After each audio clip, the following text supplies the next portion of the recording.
સહસંયોજક બંધ એટલે શું? મિથેન અને નાઇટ્રોજન અણુના સહસંયોજક બંધની આકૃતિ દોરી સમજાવો. માર્ચ 2023 માં પૂછાયેલો પ્રશ્ન છે. તો પહેલું તો તમને સહસંયોજક બંધ એટલે શું?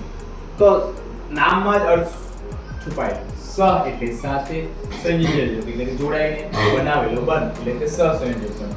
એટલે કે બે પરમાણુ વચ્ચે ઇલેક્ટ્રોનની ભાગીદારીથી બનતો બંધ એને કહેવાય સહસંયોજક બંધ. બરાબર. તો ઇલેક્ટ્રોનની ભાગીદારીથી બનતા બંધને સહસંયોજક બંધ કહેવાય. બરાબર.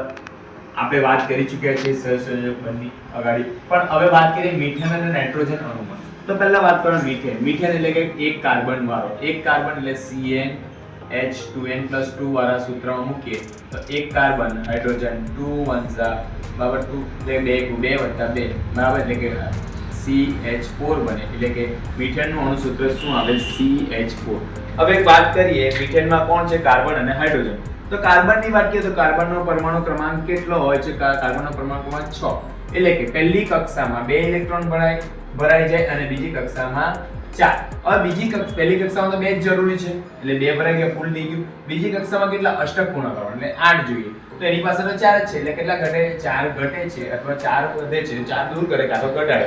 પણ એવું કરતો નથી, એ ભાગીદારી કરે એટલે કે 4 ની ભાગીદારી કરશે કોણ? કાર્બન. જ્યારે હાઇડ્રોજન પાસે કેટલા ઇલેક્ટ્રોન છે? એક જ ઇલેક્ટ્રોન છે. એટલે કે પહેલી કક્ષામાં તો 2 પૂરા થવા જોઈએ. પૂરી કરવા માટે કેટલા જોઈએ? 2 જોઈએ. એટલે એક ઘટે છે. તો એ ગુમાવતો નથી અને એક મેળવતો નથી. એ ભાગીદારી કરશે કોની સાથે? તો કાર્બન સાથે. તો કાર્બનના મારી પાસે 4 છે. તો કાર્બનને કેટલા ઘટે? 4. એટલે હાઇડ્રોજન કેટલા લેવા પડે? 4. બરાબર. એટલે કે અહીંયા જોઈએ તો કાર્બન લખાઈ ગયો. કાર્બનના 4 પરમાણુ દર્શાવી દીધા અને હાઇડ્રોજનના 4 પરમાણુ દર્શાવી દઈએ. તો જો આ ભાગીદારી કરે, શું કીધું? ભાગીદારી. તો બરાબર ધારો કે આ કાર્બને ભાગીદારી કરી હાઇડ્રોજન સાથે. તો કાર્બનના ગણો 1 2 3 4 5 6 7 8 થઈ ગયા. અષ્ટક પૂર્ણ થઈ દીધું. હવે હાઇડ્રોજનની વાત કરીએ 1 2 આ હાઇડ્રોજનનું પૂરું, આ બે હાઇડ્રોજનનું પૂરું, આ હાઇડ્રોજનનું પૂરું. એટલે કે બરાબર શું મળ્યું? CH એટલે કે એક કાર્બને 4 હાઇડ્રોજનને રોક્યા. એટલે કે કયો અણુ બન્યો? મિથેન અણુ બને છે.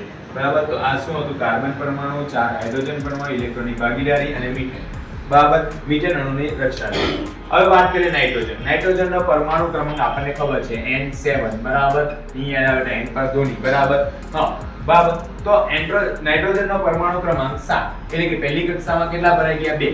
એટલે પૂરું થઈ ગયું. પહેલી કક્ષામાં હંમેશા 2 જ ઇલેક્ટ્રોન જાય, આપણને ખબર છે. બીજી કક્ષામાં કેટલા ગયા? 5. આપણે તો અષ્ટક પૂર્ણ કરવાનું 8 જોઈએ. એટલે કે કેટલા ઘટે? 3 ઘટે. હવે એ 3 બરાબર ઘટે છે તો એ નાઇટ્રોજન અને નાઇટ્રોજન અણુ બે ભેગા થાય તો આના કેટલા હોય છે? તો બાહ્ય કક્ષામાં 5 હોય. બતાવી દીધા 1 2 3 4 5. આની પાસે બાહ્ય કક્ષામાં 1 2 3 4 5. હવે આ બે વચ્ચે જ્યારે પ્રક્રિયા કરવામાં આવે તો બરાબર આ 5 અણુમાં બરાબર કેટલા ઘટે છે? 3 ઘટે છે. એટલે કે આની સાથે 1 2 3 આના 1 2 3 બરાબર 3 2 6 અને આના કયા બીજા હતા ને? 7 8. એટલે આ 3 ને 2 5 હતા તે અને આના 3. તેવી રીતે આના બી 3 અને 2 5 અને એટલે કે કેટલા બંધ બન્યા? N અને N વચ્ચે ટ્રિપલ બોન્ડ રચાઈને બરાબર નાઇટ્રોજન અણુ બને છે. તેવી રીતે તમારે પ્રેક્ટિસ કરી જોવાની. હાઇડ્રોજન અને હાઇડ્રોજન વચ્ચે, ઓક્સિજન અને ઓક્સિજન વચ્ચે પૂછાઈ શકે.